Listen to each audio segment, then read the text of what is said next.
Nous sommes sur le site de la centrale photovoltaïque de Machecou.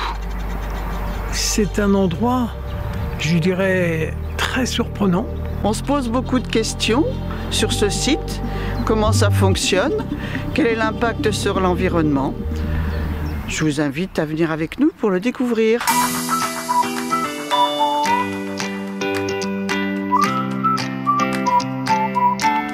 On est ici sur l'ancien centre d'enfouissement technique des 6 pièces à Machecou, donc une zone où il y a eu des stockages de déchets, notamment des déchets ménagers sur toute la fin du XXe siècle et jusqu'aux début des années 2000. C'est un site qui a été reconverti pour la production solaire en 2018. Si on vient mettre du solaire ici, c'est parce que c'est finalement des terrains qui ne peuvent pas servir à autre chose aujourd'hui qu'à attendre qu'il n'y ait plus de pollution potentielle liée aux déchets qui sont enfouis.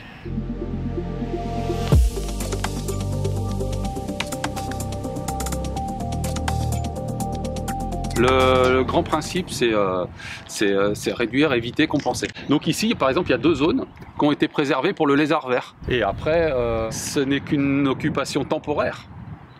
Il n'y a rien de pérenne là-dedans. Vous voyez, les panneaux sont montés sur des supports. À enlever, c'est facile. En 2 mois, la zone retrouve son état initial.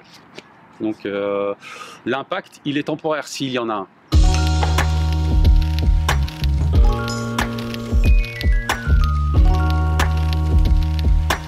Sur ce site, il y a 8176 panneaux qui font 1 mètre par 2 mètres. En volume sur l'année, ça représente la consommation d'environ 1000 foyers. On est donc sur quelque chose quand même de significatif en termes de volume. Parce qu'on est 1000 foyers, c'est 2500, c'est l'équivalent de 2500 personnes.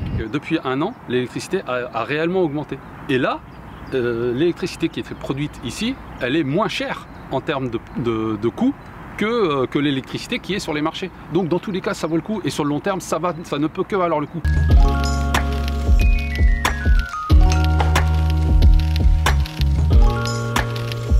Il faut avant tout réduire nos besoins énergétiques. On a trop gaspillé pendant des années et des années. Ça fait 50 ans qu'on est sur un modèle qui ne fonctionnera pas. Si on dit on veut produire ce qu'on consomme actuellement avec les ENR, c'est mort-né.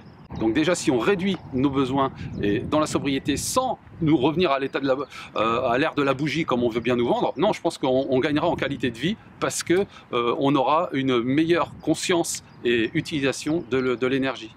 Après, à partir de là, cette énergie qui est à produire, elle peut être couverte par les ENR.